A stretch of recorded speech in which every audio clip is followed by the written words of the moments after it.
Welcome to Home with Simone. My name is Simone, and a huge thank you to everyone that continuously supports my channel, whether you're new or an existing subscriber. Guys, thank you so very much. Today we are checking out Rib Fest, and it's really celebrating the best ribs.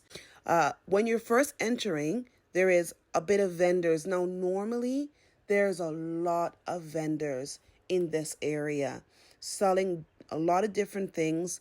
But this year there wasn't that much. It was just a handful. And this is just a couple of the ones that I found to be interesting. This table I thought was the cutest thing ever. I was telling my younger brother, growing up in our great grandma's bathroom, she always had these dollies that go over toilet paper and then the skirts, fall over it.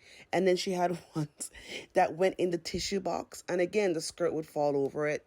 And this is just a West Indian thing. Anybody from the islands, you know what I'm talking about. So when I saw this table, I was like reminiscing because it really brought me back. I had to feature these vendors. Like, it's two vendors in one area. Oh my goodness. Personality, 1,000. Their crafting abilities, 1,000. Like, their interpersonal interaction skills, 1,000,000. They were so lovely. All three of them were wonderful. This is their business. This is a detail. So this is Laura's Crafty Creations. And I love all the colors.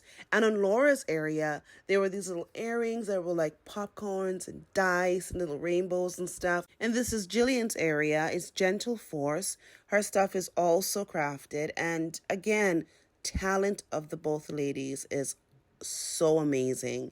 I mean, and you know what? The way they had their booth set up was super inviting, and their personalities, again, 1,000,000 out of 1,000,000. This skull head I thought was really cool. My brother collects skulls. He's collecting the skull vodka collection, and I've gotten him like a lot of different things with skulls throughout the year. So when I saw that, I thought of him. And then when I looked at these necklaces, I've always been the moon. My sister was the sun. And my brother is obsessed with dragons. So I showed him that pendant. He went crazy. We were reminiscing about the Tupperware container because my mom had everything. And at one point she sold it. There's always a fresh juice stand in every event. This one has been at Ribfest for the last decade. So it's a really good one. This is just the entrance part. So there's like 3 entrances. There's an entrance into the vending area, and then there's an entrance into the fairground. They do this strategically because you have to walk through the fairground to get into Ribfest. And then that's where they get all the parents. This is actually a really big deal. All of these, I don't know if to say vendors, I guess all of the vendors, they take it seriously. I mean, this is a competition, right? And so most of them will have all of their awards and their medals, not only in front of their area, the way like this one is, but the ones that have been doing it for years. If you look at their poster, like the huge banner area that you're seeing now, you'll see like 2019, there were best ribs in St. John's, Newfoundland. And if we look at this one, in BC, they placed first place in 2015. And so they have all of their accomplishments up on the banner, which is really nice. So even if you don't see a lot of the medals, if you look at the banner, you're going to see it there. The sticky fingers, I mean, they've been to Alabama. They've been everywhere. This is my absolute favorite. Hogs Gone Wild barbecue is so good. I've been coming here for years.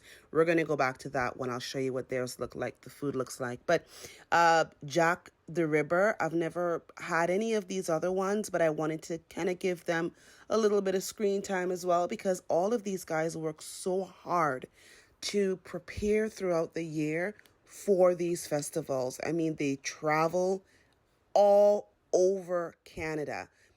And I think some of them have actually traveled outside of Canada in order for their ribs and their barbecue sauces and hot sauces to be tasted. So we're back at my favorite one, Hogs Gone Wild. And these guys are such a vibe. I wish I could play the music, but I can't because I don't want to get copywritten.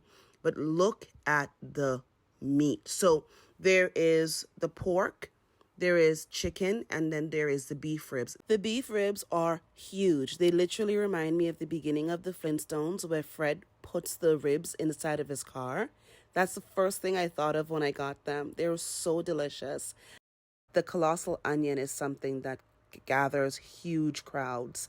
It's not something that we get on a regular basis, so when it comes to Rib Fest, everybody wants one. I didn't want to stand in a long lineup, so I decided to just get the ribs and head home. Before I left, I was sure to say hi to my friend. I see him at all the festivals. And I'll see you all in the very next video.